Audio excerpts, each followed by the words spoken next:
Welcome to the Great Detectives of Old Time Radio and our 450th episode special. It's our World War II special. I think you're going to enjoy this. I do want to, of course, provide contact information. Box 13 at greatdetectives.net's the email address. Facebook.com/Radio Detectives. And follow us on Twitter at Radio Detectives. Before we get started, I want to encourage you, if you've not already, to try Audible. Audible brings you a fantastic world of audio entertainment and information. If you're on the go and you don't have time to read like you should, Audible is a great service. You get one audiobook per month included with your membership, as well as a 30% discount on all other audiobook purchases. You can get a free audiobook and try the service out at audibletrial.com/greatdetectives.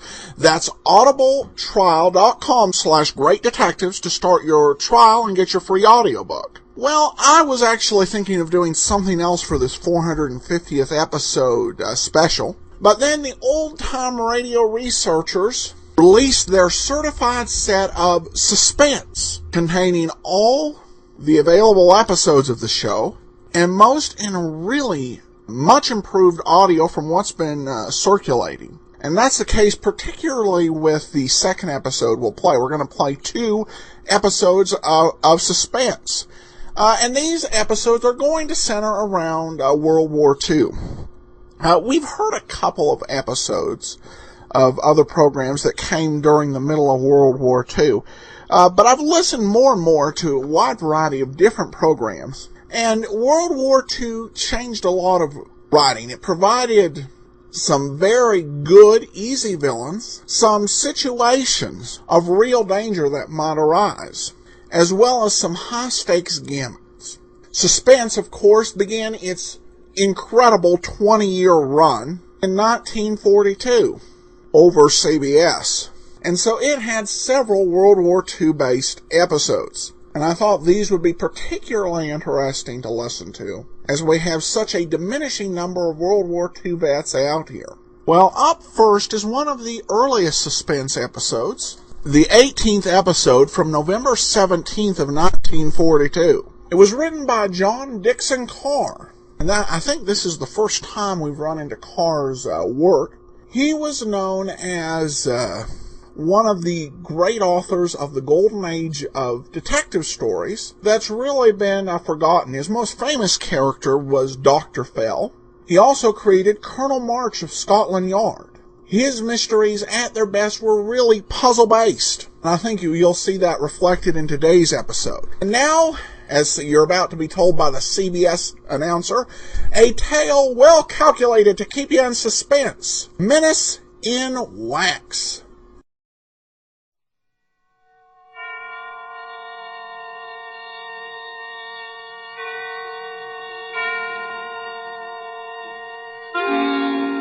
Suspense.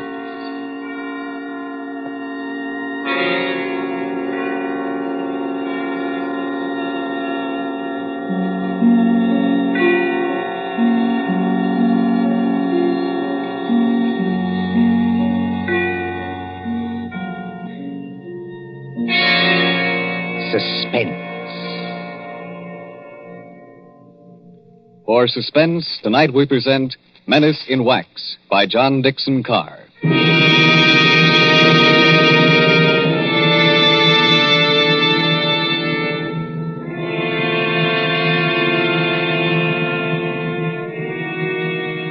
During the French Revolution of 1793, a Swiss girl copied in wax the severed heads of those who had just been guillotined.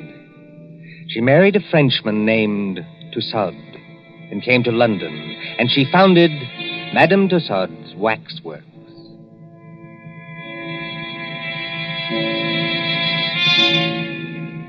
There it is, still in Marylebone Road, near Baker Street Station. Not the original building. That was destroyed by fire. But it remained untouched when a darker shadow than revolution came to England. And they plastered high explosives all along that road and hit the cinema next door. We are going to London under the bomber's moon.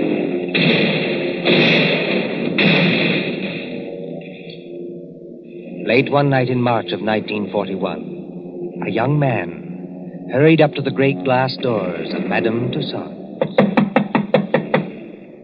Hey, open up here. Isn't there a night watchman around this place?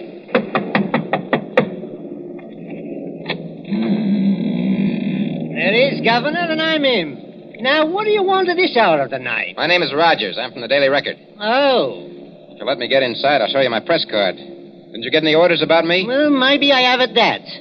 Oh, you're the bloke who wants to see the Chamber of Horrors. That's right. All right, you may as well come in. My paper got a tip there's something funny going on around here. Something funny going on here? That's a good one. The rain's not very heavy tonight, is it? No, they're going over. You ain't heard where, Governor? We got a teletype flash. There was the Midlands. Lord lummy, and I've got a sister in Birmingham. Oh, why can't she come and stop in a nice, safe place like London? There's the Regent's Park guns opening up again. Makes your teeth rattle and shakes the hats off the dummies' heads. You know, this Chamber of Horrors is getting to be popular tonight. You mean there's been somebody here before me? Yes.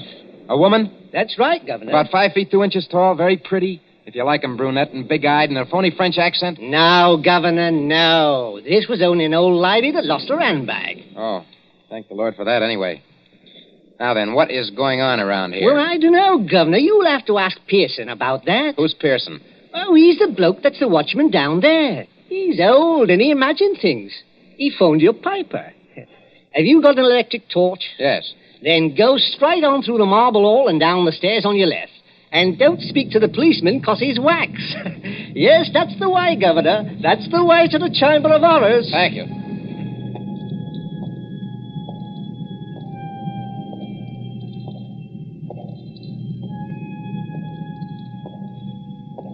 Pearson? Hello, Pearson. Pearson. Yes, sir. Huh? You're looking for me. Oh, gee, I didn't see you there. I must have thought you were one of these wax dummies. Ugly dim light, isn't it? Yes. Rogers is my name. I'm from the Daily Record. Oh, yes. I'm glad you came over. I phoned your paper myself. Maybe I'm just imagining things, but... Oh, I don't blame you. This place would make anybody nervous, especially during an air raid. Well, sir, it's all right as long as you don't get to imagine they're watching you. Oh, and do you? Oh, yes. Sometimes. That's the gambling group in the center there. Uh-huh. What's that thing over there? That's the famous guillotine. Oh, wait a minute, old boy. You're not trying to tell me that's the original guillotine. No, that was burnt in the fire. Madame Tussaud bought it from Sanson, the executioner. Let me tell you something, Mr. Rogers. What? Years ago, this is straight, a young French woman came in here.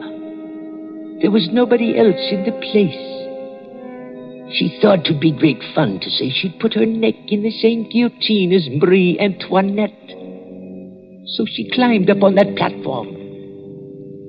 She snapped the little wooden collar down round her neck, shutting herself in. All of a sudden, she realized she didn't know which spring controlled the collar and which spring controlled the knife. Oh, good Lord, she didn't... No. But they say she went crazy. They say she screamed and screamed. What's that? I'm sorry. I didn't mean to scare you, but sweet mama, I'm so scared myself I cannot help it. Susie. Oh, no, not Susie. Susie? You make it so it rhyme with floozy. That is not nice. Why, you little devil. I ought to turn you across my knee. What are you doing here? And will you forget that French accent? You're driving me crazy. You know this young lady, sir? Do I? She works for my paper. She's haunting me. Oh, Bert, that's not nice. I like the way I talk. I only try to give you ideas. Just what I mean. Now take your arms from around my neck. She's French, sir. Her mother came from New York, like I did. She's got some funny ideas, accents, and disguises. So I dress up as an old lady, and I come along, too. That is clever, no? Definitely no. But I go into what I think is the ladies' room, and there is Jack the Ripper. I'm so scared I almost kick the ghost. Whatever else you do, miss, for the love of heaven, put out that cigarette. It is not permitted? It is what they are most afraid of in this place. Fire. If you vouch for this young lady, Mr. Rogers... I don't vouch for anybody. But go on now. What's all the mystery here at Madame Tussaud's? You see the group over there? It's called the Gamblers. That 3 men and a woman in 18th century costume sitting around a table playing cards? Yes. And about once a week, when the lights are out... Yes? Those dummies do play cards. Is this a publicity trick of some kind? Oh, no, sir. Then what's the game? I'm not crazy. I know they don't actually do it, sir. What I want to know is who changes the cards round in their hands and why. Well, could anybody? Anybody from the outside, I mean, get in to change the cards? Oh, yes. There's a back door. But why would anyone want to break in here just to change those cards around? Mon cher Ben, écoutez. Listen. I have made a discovery. Listen, if you're going to talk, speak English. Or better yet, just keep still. But I have made a discovery. This card game. What about it? It is crooked. Here is a man which has 2 deuces of hearts in the same hand. Listen, Susie, I don't give a... Wait a minute. Let's have a look at those cards. I give you ideas, yes? Susie, for once you're right. And look here. 2 of these players have all the clubs and hearts. The other 2 have all the diamonds and spades. Susie, how many letters in the alphabet? 26, no? And twice 26 is... 52. The number of cards in a pack. Give me a pencil, Susie, quick.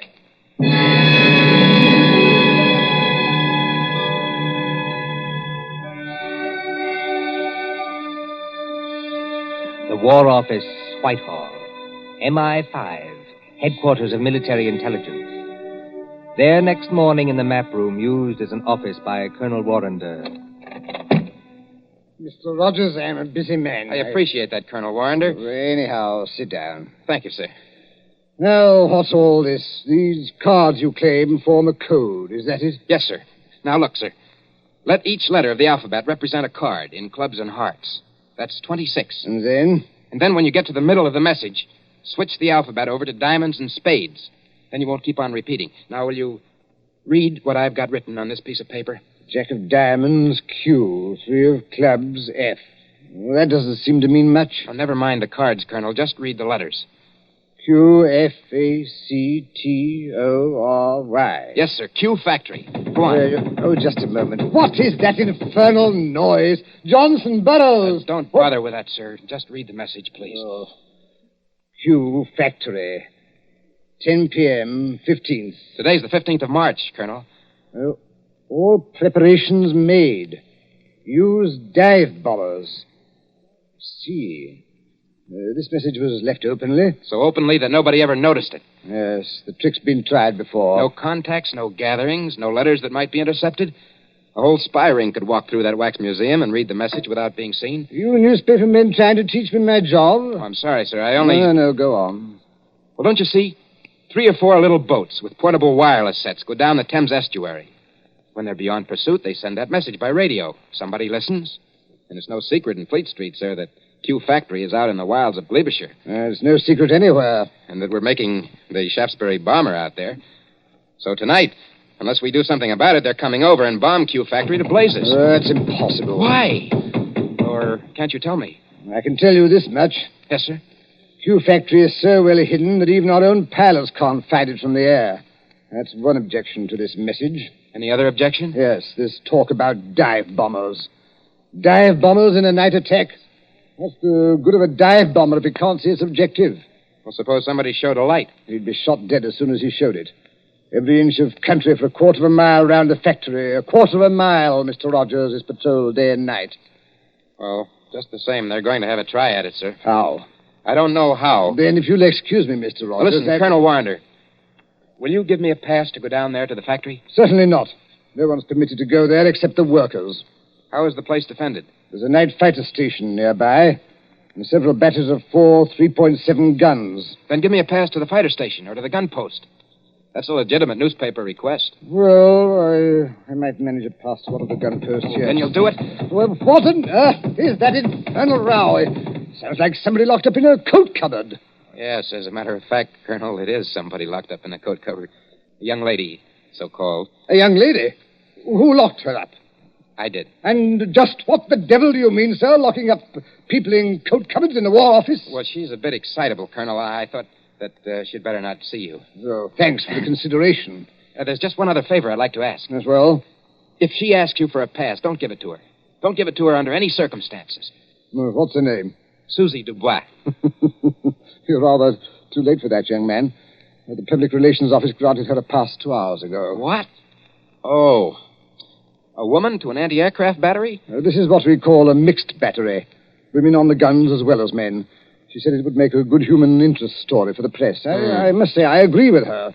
One moment, Mr. Rogers, before you go. Yes, sir. That gun post is fully 2 miles from the factory. You can go there, but if you take one step further, you'll be shot on sight by our guards. I warn you. I'll be careful, Colonel. I'll be careful.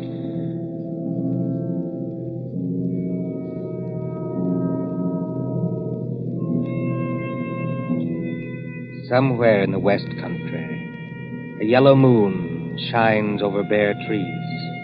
A white mist, moving, clings to the ground.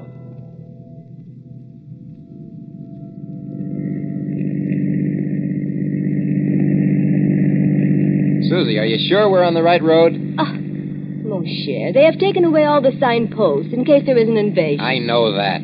But I follow the map. The map cannot be wrong. We've been driving for hours. Must be... Yes, it is. Nearly 9:30.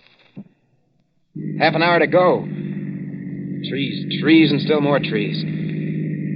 Look, there's a break in the trees ahead. It will be open country in a minute. Yeah. That's funny.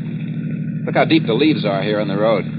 But one thing I tell you, just between you and me and the bedpost... Gatepost, Susie. The term is between you and me and the gatepost. And speak English. I am speaking English very well, thank you. I do not need your help to be pure. All right. Now, this map. Well, what about it? It say we should go through a lot of villages. Mitford, Archidine, and Saffron-Weville. I have not seen any villages. Did you say Mitford? Oui, monsieur. Susie, let me have a look at that map. Come on, hand it over. But what is wrong? It is a perfectly good map. Yes, Susie. It's a fine map. It's an excellent map. Only it's a map of the wrong county. I have made a mistake? No? I don't even believe you can read. This is a map of Barsetshire. We should be somewhere in Glebeshire. Now, where in the devil are we? With the entrance to some kind of clearing with leaves on Oh. it. What was that? Somebody calling us. And if we're in forbidden area... I see him now. Where? Behind us. He came out of a white cottage back there.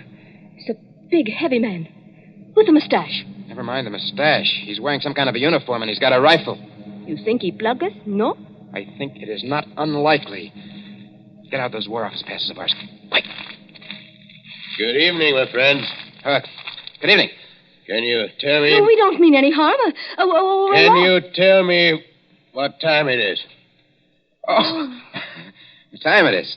Yes. Oh, yeah. It's, 28.5 past 9. Thank you.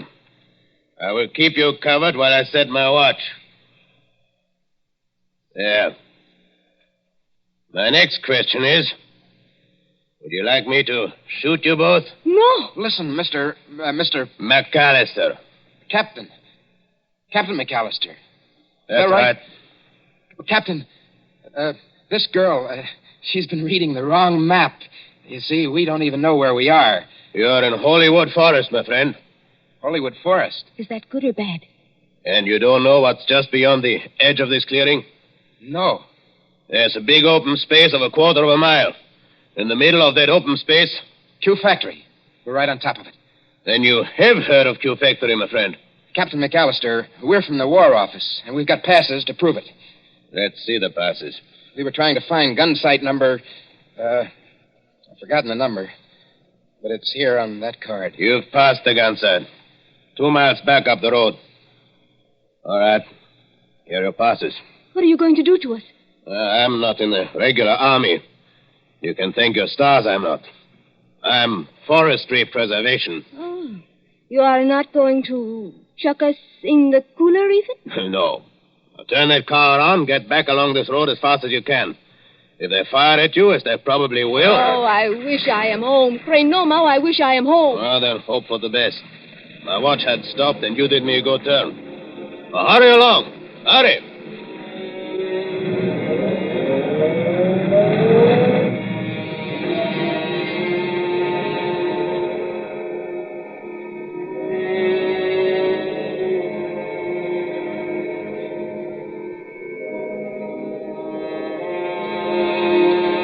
Gun sight of heavy ack-ack battery. 4 3.7 guns against a moon growing clear white. White as the concrete emplacements, sealed against light where the crews, men and women, sitting, waiting. Well, sir, glad to have you both here. But this idea of yours about dive bombers attacking a blacked-out factory in the middle of a forest is rather fantastic, don't you think? Well, I admit it doesn't make much sense, Captain Bronson, but I have a hunch that I'm right. Well, glad you and Miss Susie drove out. Don't see many strangers. Frightfully boring. Nice country, of course, good air and everything, but dull. Dull as ditch water. What's that? Only some of the lads and lasses inside. Like to walk along the emplacement here? Oh, is that allowed? Oh, certainly, old boy. Why not? Bright moon tonight, isn't it? Yes, bomber's moon. We nearly get shot on our way here. Quiet, Susie. You're not supposed to have been there. If I nearly get shot, I am going to say I nearly get shot. It was a man which is called, McAllister. Oh, old Mac. Huh? Very decent sort, Mac. He's a tree doctor. A what? Tree doctor. Got to have wood, you know. But trees start to die. Mac goes round the edge of the clearing and smears them with stuff to keep them well. How did you come to meet him? Well, the fact is, we nearly got as far as the factory tonight. Oh, then you were lucky to get back alive. There weren't any barrage balloons over the factory, I noticed. Hardly, old boy. They wouldn't advertise, would they? With balloons in open country? And if the Germans did use dive bombers? Oh, they're not coming, old boy. Just make up your mind to that. I wonder if you'll say so at 10 o'clock. But it is 10 o'clock. It's just 10 now. Well, it can't be. We drove here like blazes. It was only 9:30 then. Well, then your watch must be very slow, old boy. No, I'm afraid you're wrong. I've never seen it quieter. Cold tonight, very dry for March. Look all around you. Moonlight, open country, not a sign of life in it. Quiet, peaceful, and silent as the great... What was that? By George, I think we've got some visitors. I think we're going to see some fun. Enemy planes approaching south-southwest. Action stations. Enemy planes approaching south-southwest. Now do you believe me? Better stand back, old boy. Operation crew's coming on. I said, now do you believe me? I want you to watch these girls work. They do everything, you know, except actually fire the guns. Now, keep your hair on, old boy. Susie, he still can't see it. Oh, they'll only be going over. You think so? Oh, yes. We sometimes get a crack at them when they're making for Bristol. Standing by for action. Standing by. Listen.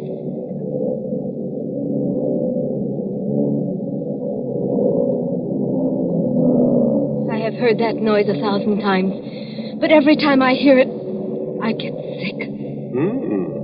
They're flying ruddy low, you know. Just what I was thinking.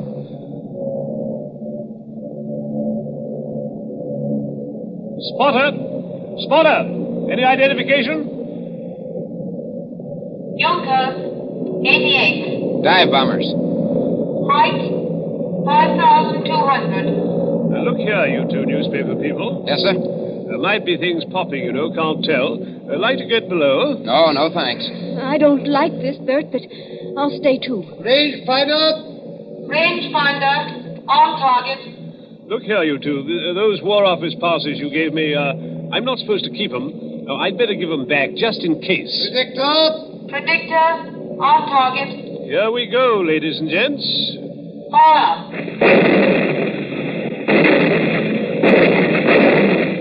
Stand by! Predictor on target. Fire. Stand by! Predictor on target. Headquarters message, sir. Fire. Yes, Corporal? Open fire. Night fighters taking off. Hold fire. Night fighters taking off. Hold fire. Message understood. What is the matter with them? With who? Those Boche planes. They're still a good way off, but they don't come any closer. Must be going over after all. They're circling. I think they're waiting for a signal. Anyhow, here are your War Office passes. You seem to have got them all smeared with oil. Oil? That is all right, mon cher. When we get them back from Captain McAllister, they have oil on them. I think maybe he dropped them on the leaves, because there's oil on the tires of the car, too. Then I think how always in this we meet things that burn. At Madame Tussauds last night, they would not let me smoke a cigarette in case of fire. Fire? That's it, fire. What's the matter with you, old boy? Why did that fella, way out at the end of nowhere, want to know what time it was? Are you scatty? McAllister, you told me so yourself. He goes around the edges of the clearing and smears the trees with stuff to keep them well. Well, what about it? Suppose it was crude oil. Suppose between each tree he laid an invisible fuse of dead leaves soaked in oil. I don't understand. In 30 seconds, a complete square of fire runs around the limits of the factory grounds. That draws the bombers in. Then as the flames blaze higher, they've got enough light to dive on their target. There, our night fighters are letting loose. Bronson, I see it all now. Come on. We've got to get to that tree, Dr. McAllister. It's a matter of minutes.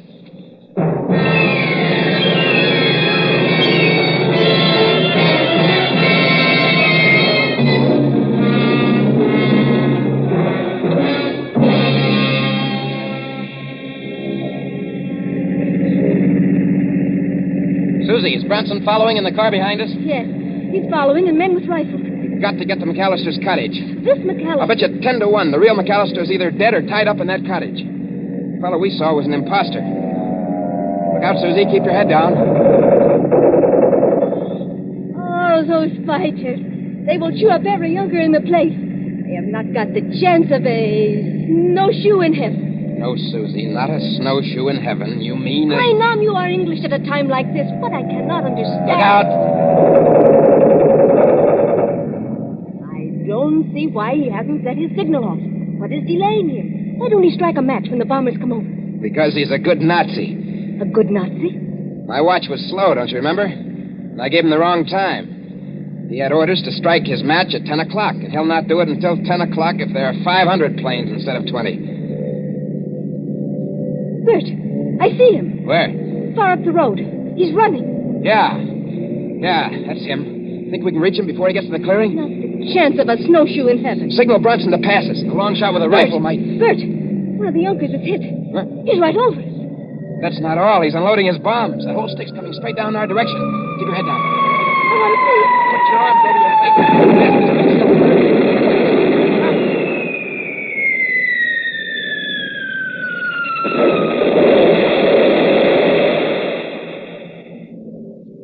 Are you all right? I don't feel her. This is a dirt road. The bomb sank too deeply before it exploded. We didn't catch the blast. Come on, Susie. McAllister was just ahead of us. Come on, let's get out. We can't drive any farther. This road is full of bomb craters. Wait a minute, Susie. There's McAllister. He is dead. Yes, Susie. Killed by a Nazi bomb. Look, on the ground. What are those two white cars? Oh. They're all smeared with oil. They must have fallen out of McAllister's pocket just before he got hit. Let's see. What do you know? What are the cards, Bert? 2 tickets for Madame Tussauds Waxworks. I'm afraid our friend's never going to get to use them. Not the chance of a snowshoe in heaven.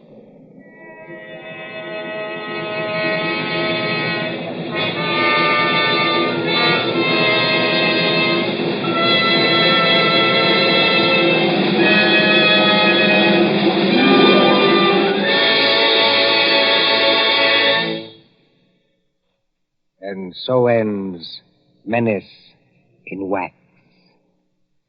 Tonight's story of Suspense. Columbia presents these stories of mystery and intrigue and dangerous adventure for your relaxation and enjoyment. Next Tuesday, there'll be another in this series.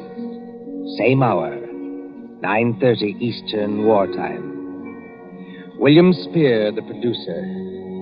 John Dietz, the director. Bernard Herrmann, the composer-conductor. John Dixon Carr, the author. Our collaborators on Suspense.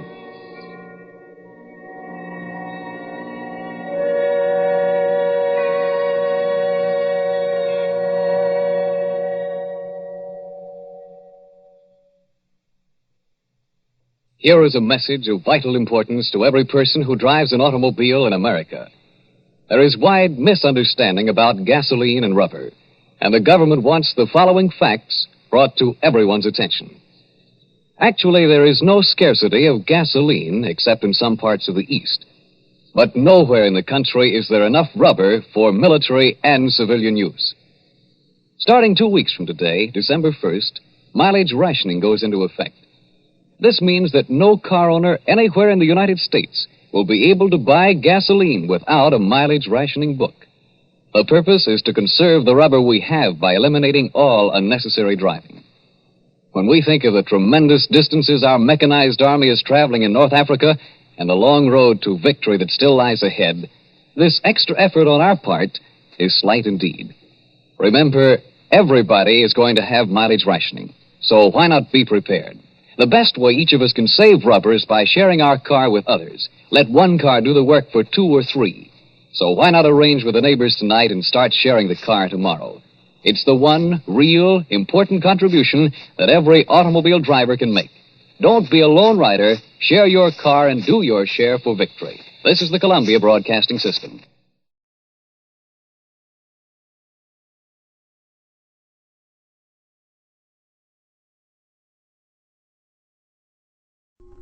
Welcome back.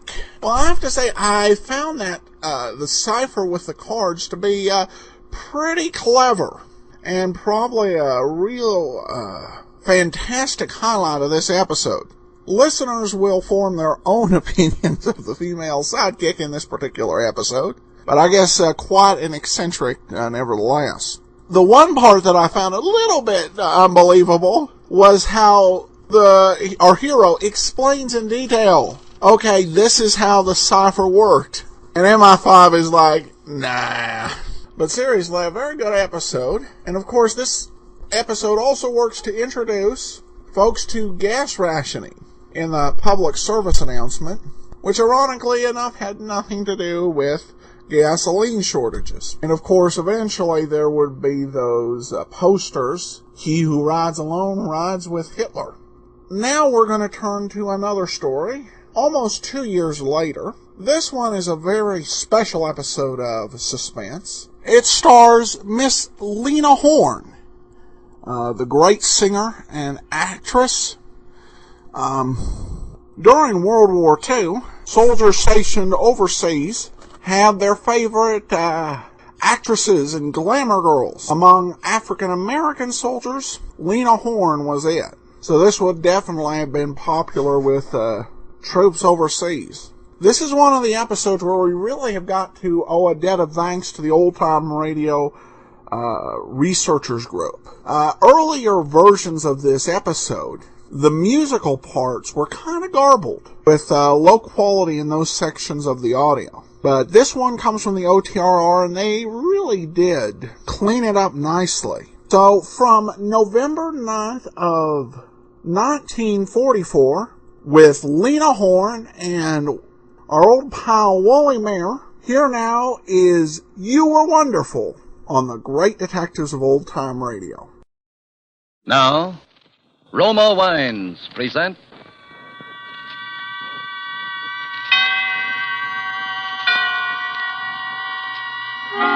Suspense. Tonight, You Were Wonderful, starring Lena Horne.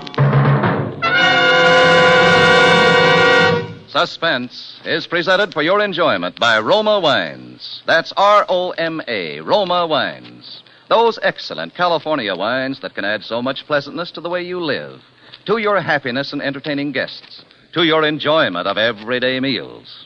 Yes, right now a glassful would be very pleasant as Roma Wines bring you Suspense!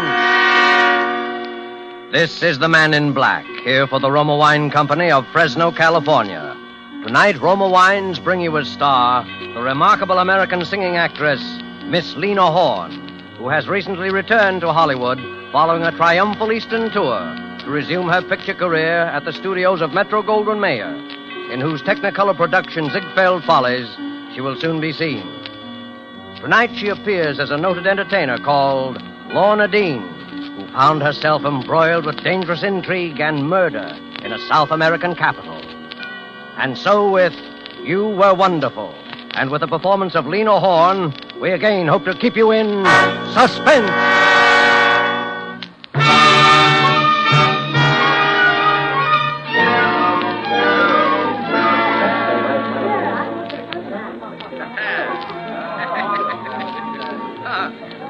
Hola, Johnny. Huh? ¿Qué hay de nuevo? ¿Qué hay de nuevo, Johnny? Ah, sure. Sombrero. Here. Yeah, check the sombrero. Good evening, Mr. Whittington. You wish a table? No, thanks. No, I'm just browsing. Is Ronaldo... Oh, there he is now. Oh, hello, Johnny. Hello. Hi, Ronaldo. Well, sit down. Have a little supper with me, huh? No, thanks. I'm not hungry. Well, come on. Sit down anyway. All right. Anything to please you, sweetheart. Tell me, how's business? Oh, fine. Great. Every time I get a bad break nowadays, Johnny, I get two good ones right after. Say, when did you ever get a bad break? Well, you know Jackie, my little singer. Yeah, sure, I know. Yeah, of course you do. Well, Jackie is quitting. Oh, that's too bad. And who do you suppose I'm getting? Just by the merest accident. Who do you suppose I'm getting to take her place, huh? All right, I'll bite. Lorna Dean. Lorna Dean? Oh, you're kidding. No. What do you think of that, huh? Very good, huh? Well, if you'll excuse the aspersions, Ronaldo, I think, what does the dame with an international reputation like Lorna Dean want to be singing in a third-rate cabaret like this for? Oh, no. Second-rate, maybe, but third-rate, no. All right, second-rate. But you can't pay her a tenth of what she's used to getting. And what is she doing down here in Buenos Aires anyway? Oh, now, what you want to ask a lot of questions for? She's going to sing. That's good enough for me. Yeah, I guess it is. She's terrific, all right. Tell me, when does she start? 2 weeks from tonight. Why did Jackie quit? It's kind of sudden, wasn't it? Oh, I don't know. She's nervous lately. She wants to go back to the States, I guess. Oh. Say, Johnny. Yeah? When are you going back? To the States? Uh-huh. Oh, 6 months, a year, 2 years, whenever this war's over. Don't you think you better go home maybe a little sooner, huh? Look, I don't want any lectures on my patriotism, if that's what you mean. Well, who's giving lectures? Down here we are, we are neutral. Yeah? Well, all right, that's what I am. The U.S. is okay, it's fine. It just happens that it never did so much for me that I feel like getting knocked off for it, that's all. Sure, I don't want you to get knocked off. That's what I'm talking about. What are you talking about? Your health, Johnny. Do I take that 2 ways or only one? One. Listen, Johnny, listen. I see these things before. Sometimes fellows stay around these places so long they forget all about home. And then one day, finish. I pay my bills, don't I, eventually? Oh, Johnny, don't talk that way. It's only because I like you, you know that. All right. Cut it. Okay. Ah, here comes Jackie now. Alma del África lejana, llena mi pecho, mi... What's wrong? Ay. What's happening? Ay, Dios. Ay. What's the matter? Anyway. Come on, Ronaldo. I can't understand. She wasn't feeling well. Why didn't she tell me? She didn't have to go on. Coming through, please. Please stand back. Oh, what's the matter here? This woman has been drugged, apparently. I am a doctor. Oh. What's wrong? What's in the way? Please let me through. Mr. Ronaldo. What do you want? I have no time now to... I want the job. Now. Job? Oh, it's you, Miss Dean. Couldn't you even wait until they looked the poor kid over before coming Did here? I ask you anything? Look, Mr. Ronaldo, I'm sorry for the girl, but I'm a singer, not a sob sister.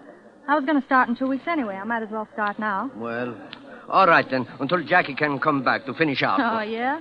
It'll be about the longest run on record then. What do you mean? This young lady is right, Senor Ronaldo. This girl is dead. Do you still want the job, Miss Dean? Yeah. I still want the job.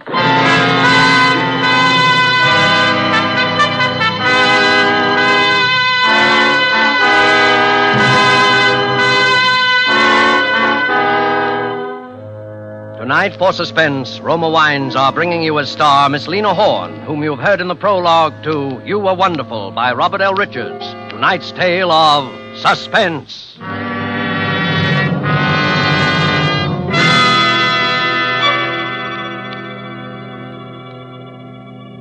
Roma wines made in California are of such uniformly superb quality that they are imported to many foreign countries as the choice of true connoisseurs of fine wines. Millions of Americans also enjoy the excellence of Roma wines daily, with meals and when entertaining. In fact, more Americans enjoy Roma than any other wines. They know that Roma wines are truly inexpensive for wines of such distinguished character. They know Roma wines are of unvarying superb taste and quality, the result of age-old winemaking skill combined with modern knowledge. All this for only pennies a glass. So, for maximum mealtime enjoyment or when entertaining, serve Roma wines. A cool glass of appetizing Roma California sherry before dinner. A cool bottle of rich Roma California Burgundy on the table with the meal. You'll appreciate the enthusiastic comments of the family and guests. You'll be pleasantly surprised at how much added zest Roma wine brings to your table.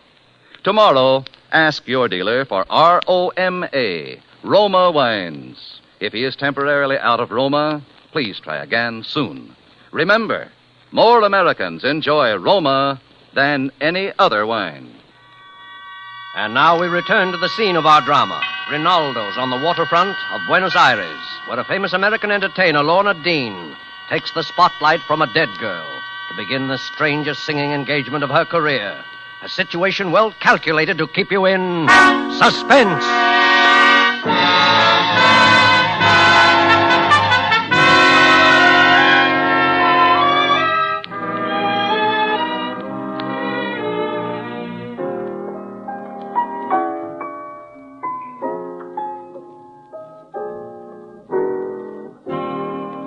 Embrace me, my sweet embraceable you. Embrace me, my irreplaceable you. Just one look at you, my heart grew tipsy in me. You and you alone bring out the gypsy in me. I love all the many charms about you. Above all, I want my arms about you. Don't be a naughty baby. Come to your mama, do. My sweet embraceable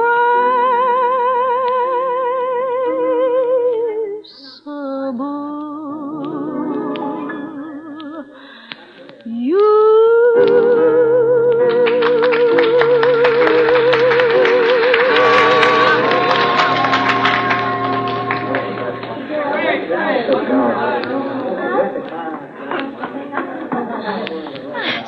How was it, Johnny? You ask me that question every night. Don't I always give you the same answer?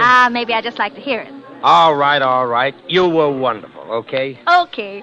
We artists, you know, gotta hear that thunderous ovation. Hello there, Johnny. Oh, friends of yours? Well, business acquaintances.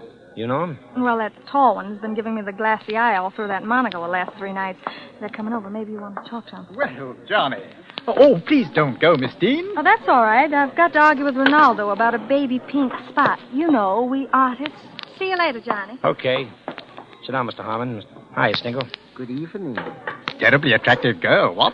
My favorite singer, too. Oh, by the way, before I forget, Johnny, here's your remittance for the week. Oh, okay, thanks.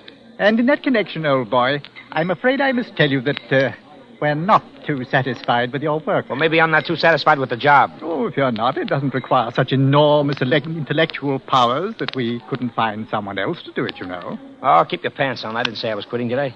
Now, look here, old boy. All we ask you to do is report their names when they enter the harbor and their sailing time when they leave. Now, that's easy enough, isn't it? Yeah, sure.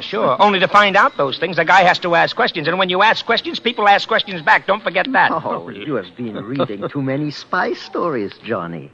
After all, even if there's a war, some of us are still in business. And when you're in business, sometimes it helps to know when your competitors are shipping their goods.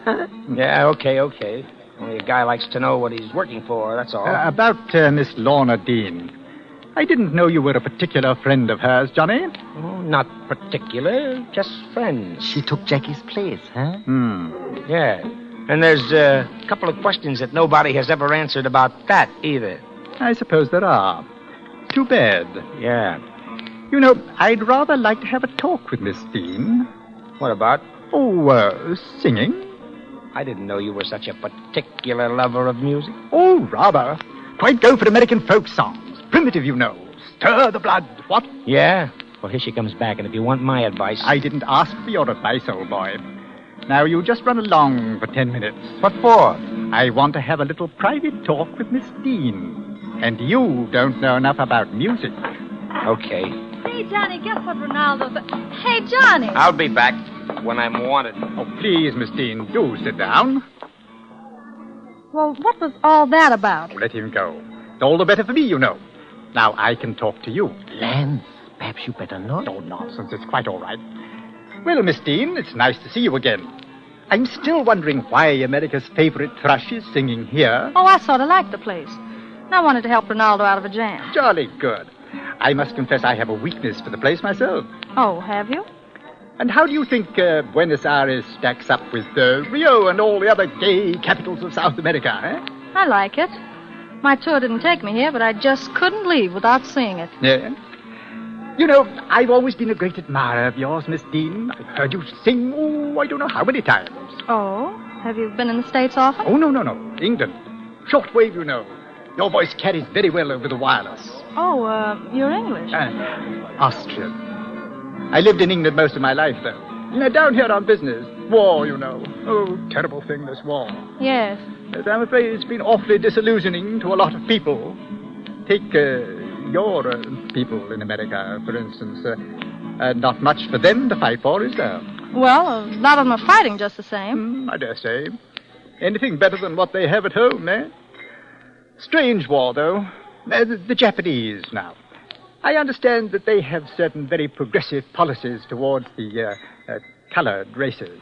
Except toward the Chinese, I suppose. Yes, well, the Chinese, backward people, you know, always have been communists and so on. Confusing just the same, isn't it? All this race business. I suppose it is to some people. Now they're the Nazis. Cute devils. All this talk about a master race. They don't mean a word of it, you know. Can't we talk about something else? Oh, yes, of course, my dear. Now let's talk about your music.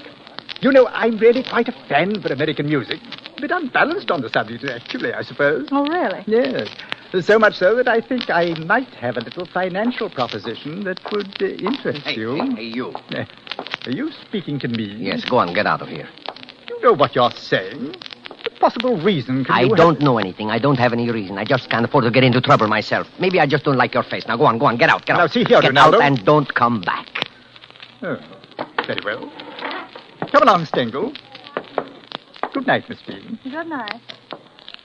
Ronaldo, you're making rather a bad mistake, my lad. Ah, that's what you think. That's what I know. Good night. Well, giving my pals the bum's rush, eh, Ronaldo? Johnny, why do you want to hang around with guys like that? I don't hang around with them. I just do business with them. Sure, fine business. What do you know about it? I don't know anything yet, for sure. I just smell a couple of rats. Now you go home, too, Johnny. We're closing up. Go on. Okay, Ronaldo. Say, Johnny, you left in sort of hurry, didn't you? Well, maybe I had orders to leave in a hurry. Well, I kind of thought that might be it. Oh, I guess it didn't matter much. You seem to know the boys pretty well. Oh, I meet a lot of people in this business. Oh, sure. What'd they want? How did you know they wanted something? Because they generally do. What was it? Oh, they just wanted to make me a sort of proposition. What kind of a proposition? Well, I don't know, But, what? I think it had something to do with singing, Uh-huh. You gonna take it? if there's money in it. Don't you care if money you earn has blood on it? No. Do you?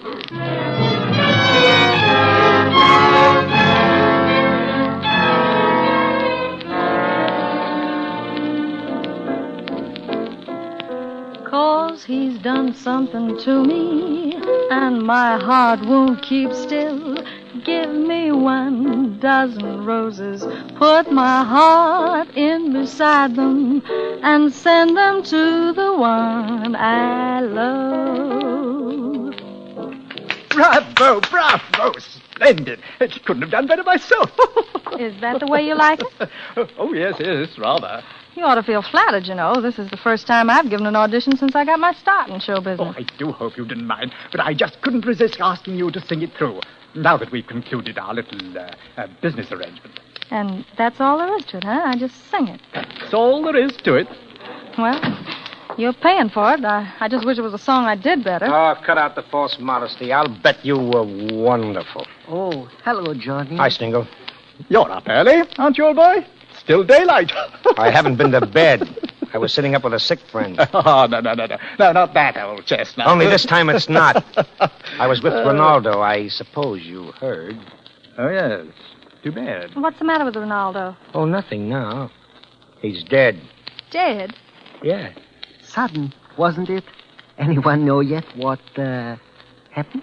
Death by natural causes, Stingle. And his wife, you know, is scared of the police. And superstitious besides. Didn't want an autopsy. And, well, anyway, that's how it stands. Yes, of course, poor woman. Then I was in a position to do a little something for her. Oh, were you? Yes, I rang up her lawyer as soon as I heard.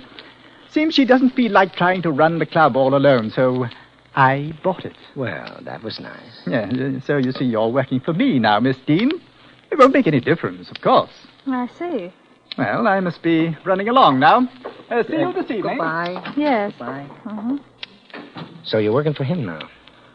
We're working for him, huh, Johnny? Is that how come the command performance you were giving when I came in? No. I didn't know anything about anything then. He just said he wanted me to sing that as a request number once in a while. That's all. How bad does he want you to sing it? Bad enough. And you don't sing it until he tells you to. Is that the deal? How do you know so much about it? Because I'm not dumb. Well, you going to do it? Why not? You'll pay my expenses. A lot more expenses than poor old Ronaldo could pay, huh? Well, turning it down won't bring him back to life, now will it? You're really a cold-hearted little dame, aren't you? Listen, Johnny. I'm an entertainer because I like it. And because it's the only way I can make enough money to live halfway like a human being. With money, I can do what I want to. More or less. I can live where I want to, go where I want to be like other people. More or less. Do you know what even that much freedom means to somebody like me, Johnny? All right. But you don't need money so bad you have to make it this way. What way? You know what I mean. Do I? All I know is they want me to sing a song. Yeah, but why? I don't ask questions like that. But if you know so much about it, why don't you tell me? Maybe I can't. Because you're afraid of sticking your neck out, huh? But you ask me to trust you. Oh, Lorna, don't you see? All I see is you want me out of the picture. Well, I'm not leaving. You're working for them. So am I. You've got your reasons. So have I. You won't talk. Neither will I. Let's leave it like that, huh? Okay. But from now on, you're on your own. Ha, that's funny. I've always been on my own. And it isn't just the money. Maybe it's something you wouldn't understand. But I know what I'm after, and I'm going to get it. You said it there, sister. You're going to get it.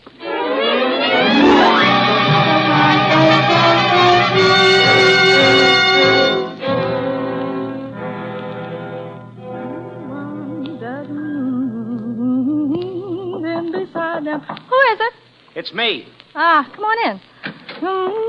Hi, Lorna. You practicing? Oh, not specially. Oh, I thought maybe you had your orders. What orders? Oh, to sing that song tonight. Yes. How did you know? Oh, a little birdie told me. Look, I got your present. What is it? A little portable radio. It's a good one, too, made in the States. You know I don't speak enough Spanish, so if that thing will do me any good down here. Aha, but don't forget the short wave. Short waves, wireless, what? Okay, Johnny, what's the gag? Oh, just something I want you to hear. You probably won't be able to understand it, but fortunately, in me, you have an accomplished linguist. Anyway, I can tell you enough. Rote Rosen, wer die fünf, alles bereit hier? Warte Nachricht von euch heute Abend, Rote Rosen. Well, quite a little gadget, the wireless, huh? That wasn't Spanish. Right, and I'll give you 3 nice big guesses what it was. Johnny, wouldn't it be easier if you just up and told me what you came here to tell me? Don't play innocent with me. Don't try to tell me you don't know what this is all about. Oh, maybe I just want to know how much you know. I know. You said I was afraid to stick my neck out. Well, all right, listen to this. That guy you just heard talking is the captain of a German submarine about 15 miles outside the harbor. How do you know? Because I saw it. And there's a convoy that leaves this harbor regularly to take stuff from South America to our guys in England, and they're leaving tonight. And all that sub-captain out there is waiting for to plow into that convoy and sink every ship in it is the tip-off. And the tip-off is you. Me? Oh, stop it, will you? What do you think Harmon wanted you to sing a particular song at a particular time for, and a song that's at least 2 years out of date at that, if it wasn't to tip off somebody? You know your stuff is broadcast. Come on, use your head. Listen, Johnny, if you know all this, why didn't you tell me sooner? That's my business. Maybe I wasn't sure until now. Business. Yeah, business is just about the right word for it, isn't it? Okay. I didn't expect any thanks for it. But they're just using you for a fall guy, that's all. Oh, listen, Lorna, listen. You've got your life ahead of you, a great career back home, popularity, everything in the world to lose. And the stuff in those ships is going to save the lives of Americans. Coming from you, Johnny, that's real cute. All right. All right, so I don't have a country anymore, but you do. Johnny, listen. You remind me of a preacher I used to know back home.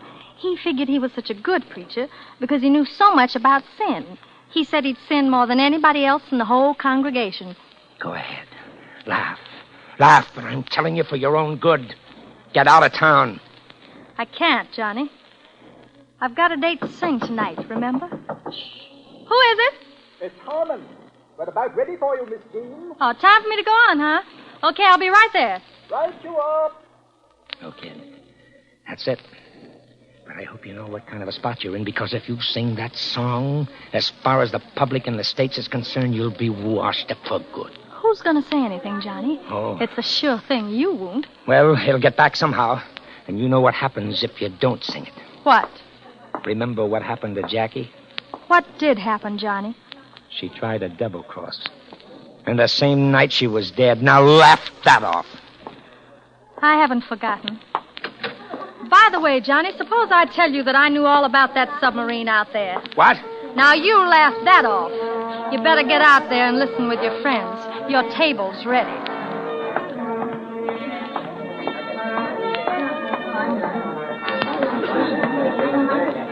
Oh, there, Johnny. Over here. There you are, old boy. Here. Here's the best table in the house. Well, you're feeling great, aren't you? Business must be pretty good. Good, old boy. Tonight it's perfect.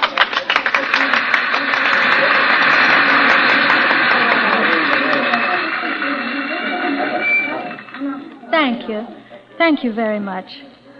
Tonight, I want to sing a song. I want to sing something that's been made a special request. It's a song that's very popular in my own country, and I'm sure it is with many of you down here. My country is of the sweet land of liberty.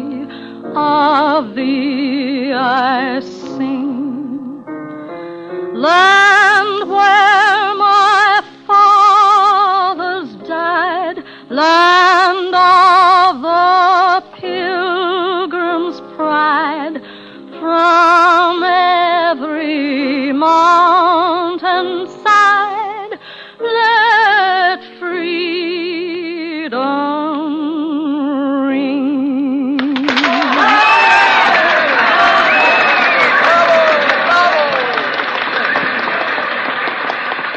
Well, you don't look very happy, Harmon. You surprised? Yes, yes. Come along, Stengel. Yes? You'd better wait here, Johnny. Yes, sure. Anything you say. Oh, Miss Dean. Miss Dean. Yes? May I have a word with you? I suppose so. Perhaps we'd better step out into the hall. All right. Well, That was very naughty of you, Miss Dean. was it? Yes. That wasn't the song I asked you to sing tonight. That's right. And by the way, don't waste any time looking for that submarine of yours out there. Submarine? Unless you look awful deep. Because when I found out what you boys were doing, I arranged a little tip-off of my own, and what you heard me sing tonight was it. I see. All right, Stengel. You'd better get it over with. No! Johnny! Come on, let's get out of here. Well, what about... They won't make anybody any more propositions. Well, where are we going? The American Embassy. Well, are you with the government? It had to be an undercover job. The authorities down here couldn't very well get mixed up. After all, it's a neutral country. Well, but how did you know I wouldn't... cut the wires. It wouldn't have gone out over the air, even if you had. What was your angle? I knew Jackie. She told me she was in trouble with him. She never had time to tell me what it was about. I came down to talk to her about it that night. She was... Well, and this morning, Ronaldo's wife told me that he'd found out about the submarine out there. That's why they had to kill him. You were taking an awful chance playing a lone hand like that. Why did you do it? Oh, just to get in my licks at the master race. Johnny, Yeah? how was I? You were wonderful.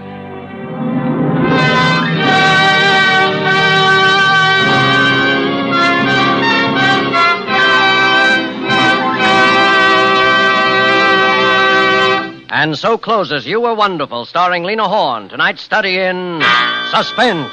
Suspense is produced and directed by William Spear. Have you discovered, as so many thousands of Americans have, how much Roma wines add to the enjoyment of your meals? How their superb taste makes special occasion feasts out of everyday meals? Find out for yourself what a marvel worker Roma wine can be in giving any meal a new compliment-rousing zest. Start off the meal with an appetizer, Roma California Sherry. Then place on the table a cool bottle of Roma California Burgundy. You'll be amazed at the tremendous difference Roma wine makes in the enjoyment of your foods. Don't overlook this easy way to add extra enjoyment to everyday living at a cost of only pennies a glass. Take a tip from the millions who enjoy Roma wines at meals when entertaining. Ask for R-O-M-A, Roma wines. Remember, more Americans enjoy Roma than any other wine. Next Thursday, same time, Mr. Robert Cummings will be your star of Suspense. Presented from coast to coast and by shortwave through the Armed Forces Radio Service to our troops overseas by Roma Wines. Made in California for enjoyment throughout the world. This is CBS, the Columbia Broadcasting System.